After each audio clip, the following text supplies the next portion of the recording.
ప్రతిఘటన టీవీకి స్వాగతం. క్షణక్షణం మీకోసం.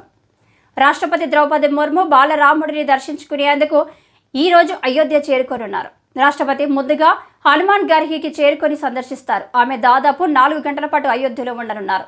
హనుమాన్ గర్హి బాలరామయ్యను దర్శించుకొని సరియు హారతికి హాజరు కానున్నారు. ముందుగా రాష్ట్రపతి ద్రౌపది ముర్ము సరియు మహాహారతికి హాజరవుతారు. తర్వాత రామ్లల్లా దర్శనం చేసుకోనున్నారు. అయోధ్యలో రాష్ట్రపతి ద్రౌపది ముర్ముకు స్వాగతం పలికేందుకు రాష్ట్ర గవర్నర్ ఆనందీబెన్ పటేల్, సీఎం యోగి సహా పలువురు ప్రముఖులు కూడా హాజరు కానున్నారు. రాష్ట్రపతి ద్రౌపది ముర్ము షెడ్యూల్ ప్రకారం సాయంత్రం 4 గంటలకు మహర్షి వాల్మీకి విమానాశ్రయానికి చేరుకుంటారు.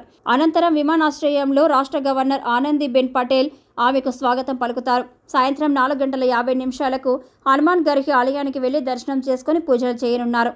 5:45 సరియు ఘాట్కు చేరుకుని సరియు హారతిలో పాల్గొననున్నారు. ఆమె సాయంత్రం 6:45 రామజన్మభూమి కాంప్లెక్స్కు చేరుకొని బాలరామయ్యను దర్శనం చేసుకుని హారతి కార్యక్రమంలో పాల్గొననున్నారు. విమానాశ్రయం నుంచి అయోధ్య ధామ్ వరకు పటిష్ట భద్రతా ఏర్పాట్లు చేశారు.